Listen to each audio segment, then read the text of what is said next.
Hello everyone, welcome to Infinity Academy. आज आपण start करणार आहे आपल्या नेक्स्ट क्वेश्चन सिरीजला. Myself Radhika Gawande. आज आपण जे क्वेश्चन सिरीज स्टार्ट करणार आहे त्यासाठी आपण एक गेम चेंजर बॅच म्हणून लॉन्च झालेली आहे 12 डिसेंबरला. या बॅच मध्ये तुम्हाला म्हणजे ही बॅच तुम्हाला परचेस करायची असेल तर तुम्ही या नंबरला कॉन्टॅक्ट करू शकता किंवा या ॲड्रेसला येऊन स्वतः तुम्ही व्हिजिट करू शकता. येणाऱ्या अपकमिंग एक्झामसाठी तुम्हाला आतापर्यंत जे पण प्रिव्हियस इयर क्वेश्चन किंवा टेक्निकल नॉन टेक्निकल जो पार्ट आहे तो पूर्ण या बॅच मध्ये तुम्हाला कव्हर करून देण्यात येईल TCS IBPS पॅटर्न नुसार. आता नेक्स्ट आहे आपलं फर्स्ट क्वेश्चन आहे आपलं uniformity coefficient to filter sand is achieved. बघा आता युनिफॉर्म कोएफिशियंटचा फॉर्म्युला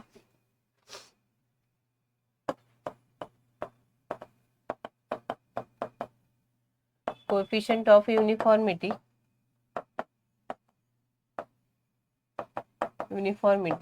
ही आहे D60 अपॉन D10.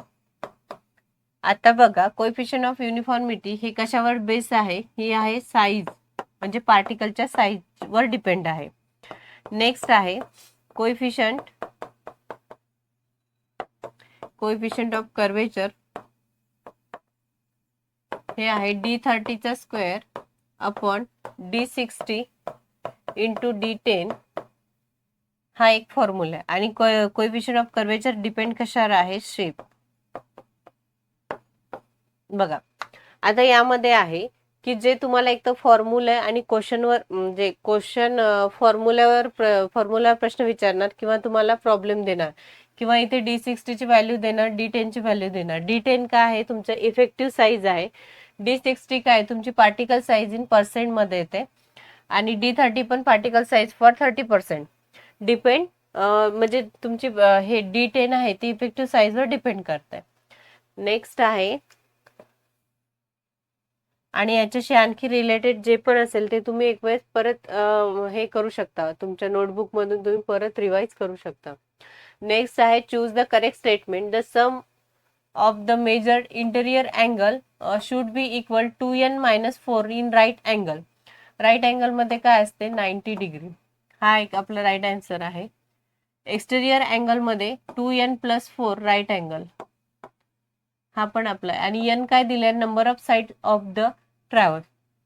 बघा दोन्ही पण स्टेटमेंट जे आहे ते आपल्याला करेक्ट विचारलेले आहेत तर दोन्ही पण स्टेटमेंट आपले करेक्ट आहे. फर्स्ट आहे बोथ स्टेटमेंट 1 and ट्रू. हे सर बरोबर आहे, हे नाही, हे पण नाही, हे पण नाही, हे पण नाही. नेक्स्ट आहे the flow is set to be laminar is Reynolds number are in pipe. बघा एक लॅमिनार फ्लो असतो, एक टर्ब्युलंट फ्लो असतो, एक ट्रान्झिशन फ्लो असतो. बघा लॅमिनार फ्लो मध्ये काय असते तुमचा जो रेनॉल्ड नंबर आहे. लॅमिनार फ्लो म्हणजे काय बघा आधी, लॅमिनार फ्लो हा काय असते की one layer to one layer हा काय असते पॅरलर असते, हा काय असते पॅरलर राहते. आणि जो टर्ब्युलंट फ्लो आहे, टर्ब्युलंट फ्लो हा असा एक म्हणजे वन लेअर टू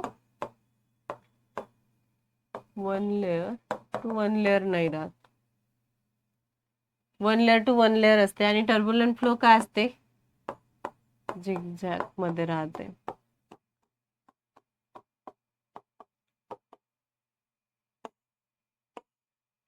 सपोज तुम्ही एक वॉटरचं एक्झाम्पल घ्या. सपोज एखादं वॉटर आहे एकदम स्मूथ आणि सायलेंटली जात आहे तर त्यामध्ये जे पण वॉटर सोबत जे पार्टिकल जाते ते काय एकदम पॅरलर लाईन मध्ये जाते, बरोबर. टर्ब्युलंट फ्लो मध्ये काय राहते की सपोज एखादं पाणी आहे आणि ते खूप असं काय म्हणते त्याला म्हणजे एखादा क्रॉस करत आहे, खूप खरबड खरबड एरियामधून पाणी वाहत आहे तर ते काय होते की त्याचे जे पार्टिकल आहे ते काय होते की एकमेकांना जाऊन धडकते, बरोबर. हे काय झालं तुमचा टर्ब्युलंट फ्लो. म्हणजे काय होते तिथे कॉन्स्टंट नाही राहत. आणि जो लॅमिनार फ्लो असतो याची व्हेलॉसिटी काय असते, लो असते. लॅमिनार फ्लोची व्हेलॉसिटी लो राहते आणि टर्ब्युलंटची व्हेलॉसिटी हाय राहते, हे एवढं लक्षात ठेवायचं. आता बघा हे झालं टर्ब्युलंट आणि लॅमिनार बद्दलची इन्फॉर्मेशन. आज आपल्याला लॅमिनारचा हे विचारलेलं आहे, लॅमिनार रेशो रेनॉल्ड नंबर. बघा RE हा तुमचा रेनॉल्ड नंबर आहे. लेस दॅन 2000 असेल तर हा लॅमिनार फ्लो झाला. Laminar flow. RE is greater than 400 असेल तर हा झाला तुमचा टर्बुलंट फ्लो. आणि RE 2000 आणि 4000 हा झाला तुमचा ट्रान्झिशन फ्लो. आपल्याला काय विचारलेलं आहे? लॅमिनार फ्लो विचारलेला. RE less than 2000, greater than हा टर्बुलंट साठी आहे, हा लॅमिनार साठी आहे. Next, the capillary rise or depressions in small diameter tube. बघा या कॅपिलरी राईजचा formula H 4 sigma cos theta upon rho into G into D. आपल्याला काय विचारलंय की डायमीटर बद्दल विचारलेलं. डायमीटर ट्यूब कशी आहे कॅपिलर राईजच्या म्हणजे Hच्या. बघा directly proportional to the diameter आहे का? डायरेक्टली आहे का? नाही. Directly proportional the square root. इथे कुठं स्क्वेअर रूट नाही. Inversely proportional to the diameter, हे आपलं right answer. Inversely proportional to the स्क्वेअरचं तर नाहीच आहे. बघा आता याच्यामध्ये काय दिलेलं आहे तुम्हाला, जी जो थिटा आहे तो डिपेंड कशावर करते तुमची, तुम्ही कुठलं लिक्विड यूज केलेलं आहे. सपोज तुम्ही वॉटर घेतला असेल थिटा, तर थिटाची व्हॅल्यू येते 0. सपोज तुम्ही मर्क्युरी घेतली असेल, मर्क्युरी याची व्हॅल्यू राहते, थिटाची व्हॅल्यू राहते 126 डिग्री. आणि सपोज तुम्ही इथे केरोसिन घेतलं, तर ही राहते 26 डिग्री. म्हणजे थिटाची व्हॅल्यू तुम्ही 26 डिग्री घेऊ शकता. डिपेंड करते की तुम्ही कुठलं लिक्विड यूज करताय, वॉटर, मर्क्युरी किंवा केरोसिन. तर फक्त तुमची इथे याचे हे चेंज होईल, थिटा चेंज होईल. एक तर तुम्हाला एक तर फॉर्म्युला विचारणार किंवा एक तर पूर्ण क्वेश्चन मध्ये प्रॉब्लेम मध्ये तुम्हाला सिग्मा दिलेला राहील, जी रो दिले राहते तुम्हाला प्रॉब्लेम मध्ये विचारणार. If the magnetic declination at the place 7 degree 20 west and bearing given by the compass south 45 degree 40 minutes east, the true bearing of the place. आता ट्रू बेरिंगचा फॉर्म्युला बघा, magnetic bearing plus minus declination. याच्यामध्ये काय आहे की आता बघा magnetic bearing किती दिलेली आहे आपल्याला. आता बघा तुम्ही एक तर फॉर्म्युला थ्रू जाऊ शकता किंवा तुम्ही डायग्राम थ्रू जाऊ शकता. आधी आपण फॉर्म्युले बघणार. सपोज तुम्हाला हा QB मध्ये दिलेला असेल तर काय होतंय, जी ईस्ट साइड आहे आणि सपोज होल सर्कल बेरिंग मध्ये दिले असेल तर आपण होल सर्कल बेरिंग मध्ये ईस्ट प्लस घेतो, वेस्ट मायनस घेतो. त्याच्यामध्ये काय करायचं, ईस्ट मायनस घ्यायचं आणि वेस्ट जो आहे तो प्लस घ्यायचा. आता आपल्याला काय दिलेलं आहे, क्वाड्रंटल बेरिंग. ही काय झाली आपली रिक्वायर्ड बेरिंग. आता हे झालंय तुमची मॅग्नेटिक बेरिंग काय 45 degree 40 minutes plus 7 degree 20 minutes. हे काय झाले तुमचं 53 साऊथ टू ईस्ट डिग्री. बरोबर. आता बघा मी तुम्हाला हे झालं डायरेक्ट तुम्हाला हे एवढं लक्षात ठेवलं ना तर तुम्ही डायरेक्ट असं आन्सर सॉल्व्ह करू शकता. ही झाली शॉर्टकट ट्रिक. आता तुम्हाला प्रॉब्लेम सपोज आता होल सर्कल बेरिंगने आपण घेऊन बघू, नंतर डायग्रामनी काढू. आता होल सर्कल बेरिंगनी काढलं तर काय येईल, मॅग्नेटिक बेरिंग किती येते तुमची, सपोज हा तुमचा नॉर्थ साऊथ ईस्ट आणि हे झालं तुमचं वेस्ट. बघा आता काय झालं आपल्याला, त्यांनी नॉर्थ टू वेस्ट काय दिलेलं आहे 7 डिग्री 20 मिनिट्स आणि साऊथ टू ईस्ट काय दिलेलं आहे 45 डिग्री 40 मिनिट्स. आपल्याला हा होल सर्कल बेरिंग ही एवढी बेरिंग काढायची आहे. तर काय करायचं, या 180 मधून तुम्ही एवढं मायनस करू शकता. बघा इकडे 180 डिग्री मधून तुम्हाला किती 45, तर आता 179 आणि हे किती आहे 45 मायनस 40, हे झाले 20, 130 डिग्री 20 मिनिट झाले, हे झाले 130 मिनिट 20 डिग्री. आता आपण काय केलेलं की होल सर्कल बेरिंगने जात आहे ना, तर आपल्याला वेस्ट साईड दिलेली आहे, तर वेस्ट साईडला आपण काय घेतलेलं आहे मायनस, यामधून 7 डिग्री 20 मिनिट्स मायनस करायचे, तर आपल्याला किती उरते 127 डिग्री उरणार, बरोबर.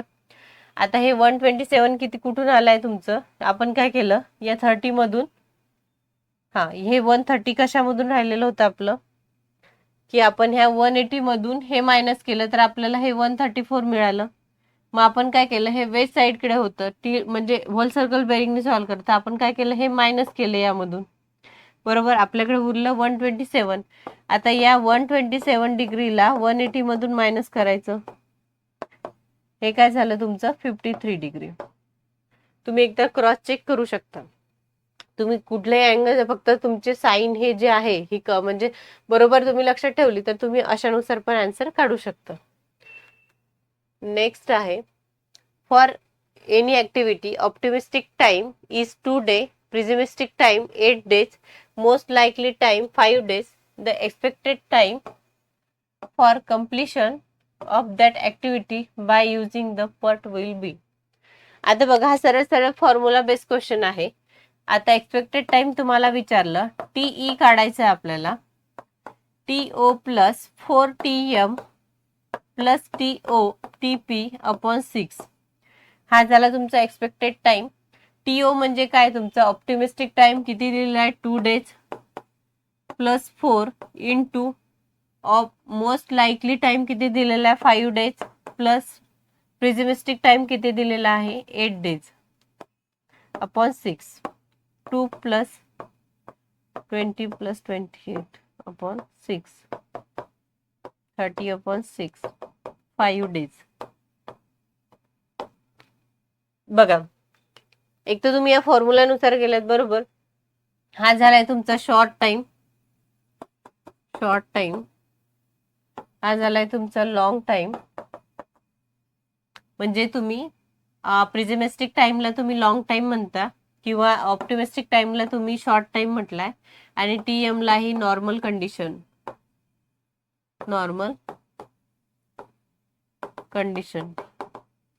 सपोज तुम्हाला विचारलं की ऑप्टिमिस्टिक टाइम म्हणजे विचारते की लॉंग टाइम आहे शॉर्ट टाइम आहे, तर ऑप्टिमिस्टिक टाइम तुमचा काय हा लॉंग टाइम आहे, आणि प्रिझिमिस्टिक टाइम हा तुमचा लॉंग टाइम आहे, आणि ऑप्टिमिस्टिक टाइम हा तुमचा शॉर्ट टाइम आहे. एक तर या फॉर्म्युला विचारणार, आणखी एक फॉर्म्युला विचारणार तुम्हाला यामध्ये स्टँडर्ड डेव्हिएशनचा, standard deviation TP minus TO upon 6, म्हणजे pessimistic time upon optimistic time minus 6 upon 6. याच्यावर पण फॉर्म्युलावर तुम्हाला क्वेश्चन विचारू शकते. आपला आन्सर आहे 5 days. Stripping time for vertical formwork to the column, wall and beam. बघा, जेव्हा आपले व्हर्टिकल फॉर्मवर्क राहते, व्हर्टिकल फॉर्मवर्क मध्ये काय राहते, तुमचे वॉल येते, तुमचा बीम पण येतो, कॉलम पण येणार. आता यामध्ये की तुमचा जो टायमिंग राहते म्हणजे फॉर्मवर्कचा, म्हणजे ते फॉर्मवर्क काढण्याचा, तर किती राहते, तर आपला आन्सर आहे 60 to 40 आवर्स मध्ये. आता बघायचा चार्ट आहे, तो एक चार्ट तुम्हाला लक्षात ठेवायचा आहे. बघा, types of formwork, minimum period before the, तुम्हाला फॉर्मवर्क काढण्यासाठी किती लागतो. Vertical formwork to column, wall, beam मध्ये 60 to 40 hours. Soffit formwork to the slab मध्ये 3 days. Soffit formwork to beam 7 days. बघा, हा एक तुमचा महत्वाचा आहे, इथे तुम्हाला भरपूर क्वेश्चन विचारलाय. आणि ह्या प्रॉप टू स्लॅब मध्ये विचारलाय. स्पॅनिंग सपोज तुमची अप टू 4.5 मीटर पेक्षा जास्त असेल तर तुम्हाला 7 डेज असेल. स्पॅनिंग तुमची 4.0 म्हणजे 4.5 पेक्षा जास्त असेल तर तुमचा 14 डेज राहते. तसंच तुम्हाला बीम आणि आर्च साठी पण दिलेलं आहे, एक 14 डेज आणि एक 21 डेज मध्ये दिलेलं आहे 6 मीटर पॅन साठी. नेक्स्ट आहे the correct sequence in process manufacturing of the concrete. आता करेक्ट सिक्वेन्स काय असते, जेव्हा कॉन्क्रीटचं मॅन्युफॅक्चरिंग करतो, सपोज आता आपल्याला एखादं स्लॅब टाकायचं असेल, तर आता आधी आपण सर्वात स्टार्ट काय करतो की सिमेंट, सँड, ॲग्रिकेट आणखी तुमचं वॉटर हे तुम्ही काय करणार, प्रॉपर मिक्स करता, बरोबर. जेव्हा आपण सर्व ऍड करणार त्याचा पण एक रेशो असतो, त्या रेशोनुसार ते घेणार. बघा यांनी काय दिलं, बॅचिंग नंतर प्लेसिंग, नाही प्लेसिंग नाही करत आपण बॅचिंग नंतर, हे चुकलं. मिक्सिंग करतो आधी, मग बॅचिंग नाही, आधी बॅचिंग करतो. मिक्सिंग तर आधी, मिक्सिंग म्हणजे आधी तुम्ही हे टाकणार ना, आधी सपोज सिमेंट सँड ऍड करणार ना, तेव्हाच तुम्ही मिक्सिंग करणार ना. म्हणजे तुम्ही काही बॅचिंग म्हणजे काही मटेरियल टाकलंच नाही त्याशिवाय तुम्ही मिक्सिंग कसं करणार आहे, डायरेक्ट थोडी ना मिक्सिंग करणार आहे. स्टार्टिंग आहे आपली बॅचिंग, नंतर आपण मिक्सिंग करतो त्यांचं, नंतर ट्रान्सपोर्टेशन करतो, प्लेसिंग करतो, कॉम्पॅक्शन आणि क्युरिंग. नेक्स्ट आहे, if the aggregate completely pass through a sieve of size 75 mm are retained, म्हणजे तुमची पास झालेली आहे ही 75 mm मधून आणि रिटेन काय आहे तुमची 60 mm मधून. बघा आता आपल्याला डायमीटर काढायची आहे, ॲव्हरेज काढायचं आहे. 75 प्लस 60/2 67.5 mm हे निघते तुमचं इथून. हा, आणि नंतर काय विचारलं, इलॉंगेटेड ॲग्रिकेट ची length is not less than, elongate aggregate काय असते, 9/5 into DM. Elongate aggregate 9/5 into 67.5 mm. हे किती झालं आपलं आन्सर येते याचं, 9/6 121.5 हे येते तुमचं MM मध्ये. तुम्ही हे कॅल्क्युलेशन करून बघा, हे प्रॉब्लेम सॉल्व्ह करून बघा, आणखी खूप इझी आहे. इथे इलॉंगेटेड ॲग्रिगेट विचारली, ते फ्लॅकी ॲग्रिगेट विचारलं असतं तर आपण 3/5 घेतलं असतं इंटू DM घेतलं असतं, म्हणजे DM ची व्हॅल्यू ही सेम राहिली असती, फक्त हे चेंज झालं असतं.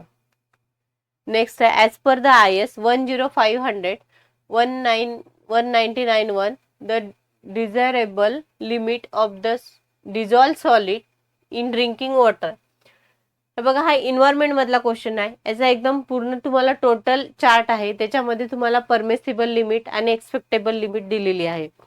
तुम्हाला ते क्वेश्चन मध्ये कुठली पण लिमिट विचारू शकते. आता याचे 10 ते 11च हे आहेत, म्हणजे तुम्हाला पाठ करायचे आहेत त्या लिमिट. बघा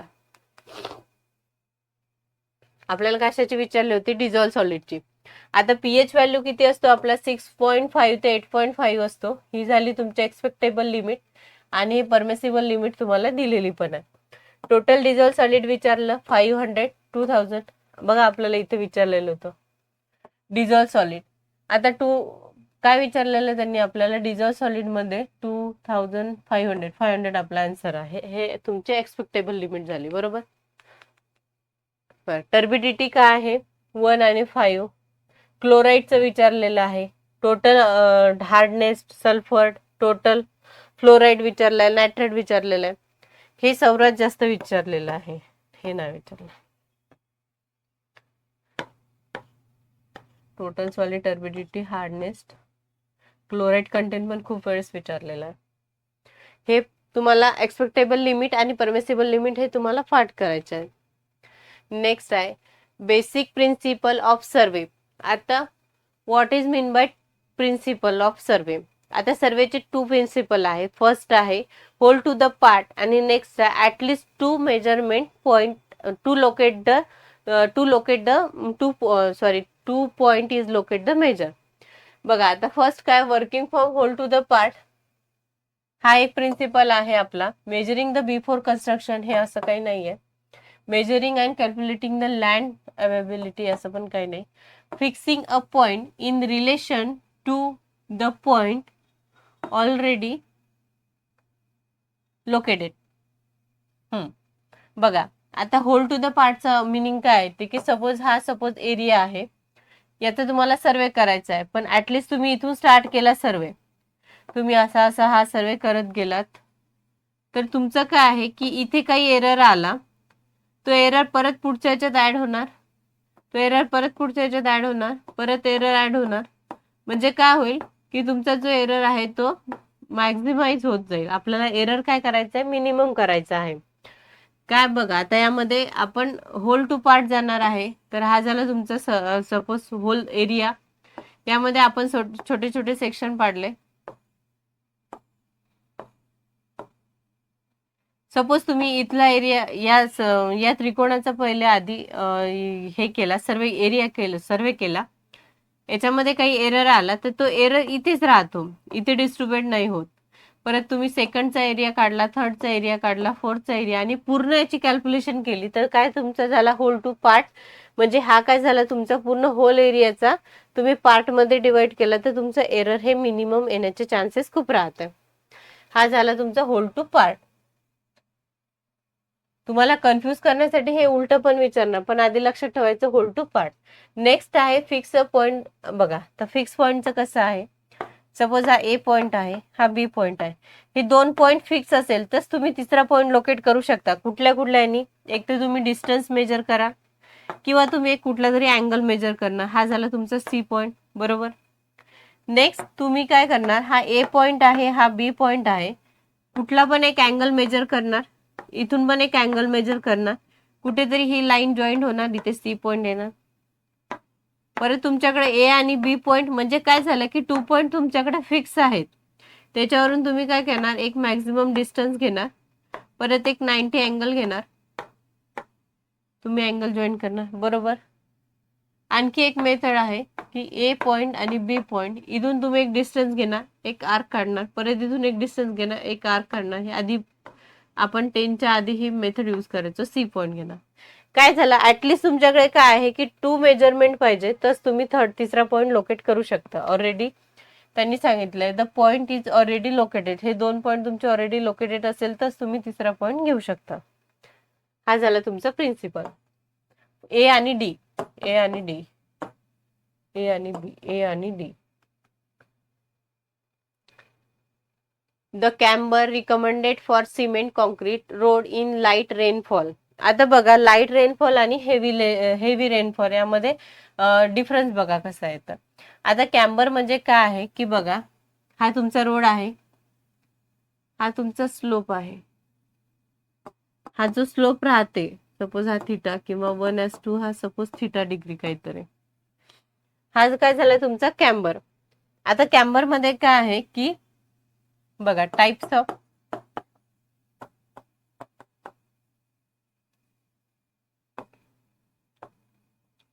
हेवी लाईट. फर्स्ट आहे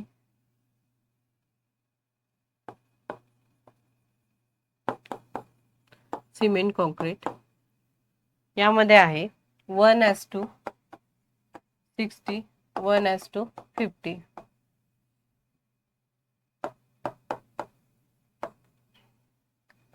नेक्स्ट आहे थिक सिमेंट कॉन्क्रीट. यामध्ये आहे 1:50, 1:40. थर्ड आहे वॉटर बॉन्ड मॅकॅडम. याचा आहे 1:33, 1:25. आणि फोर्थ आहे विलेज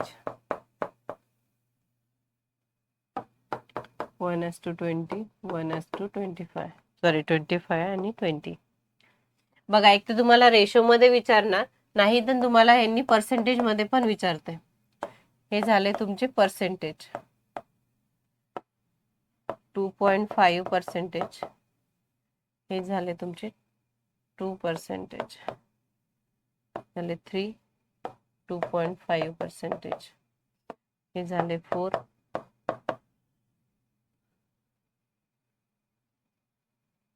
3, 2, 1.7, 2.5, 2, 3, 2.5,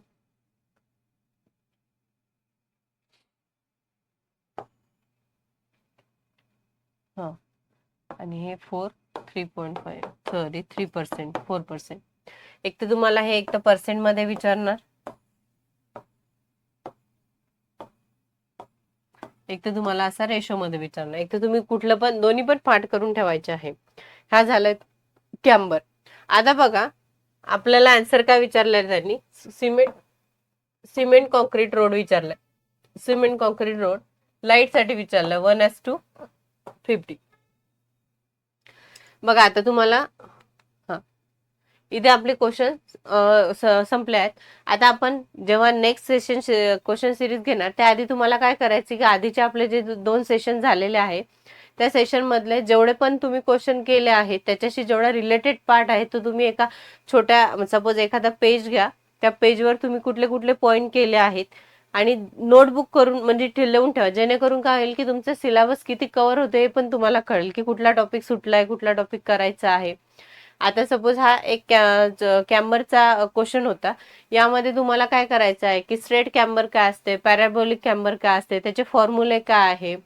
परत तुम्हाला इथे जो मी आता हे काढून दिला, टेबल काढून दिला, तो टेबल मध्ये पण तुम्हाला काय काय दिलेलं आहे हे सर्व बघायचं आहे. म्हणजे काय होईल की तुम्हाला कॅम्बर हे परत रीड करायचं काम नाही. एक वेळेस तुम्ही रीड केलं, फास्ट रिवाइज केलं, एक वेळेस लिहून बघितलं तर काय होईल की सपोज तुम्ही उद्या रिव्हिजन करायला गेले तर तुम्हाला जे 10 मिनिटं लागायचे तिथे तुम्हाला 2 किंवा 3 मिनिटांमध्ये ते पूर्ण तुमचं रिवाइज होऊन जाईल. आणि असं असं करता करता याचा टाइम थोडासा रिवाइज करण्याचा कमी होत जातो आणि तुमच्या मेमरीमध्ये ते चांगलं स्ट्रॉंगली फिट बसते.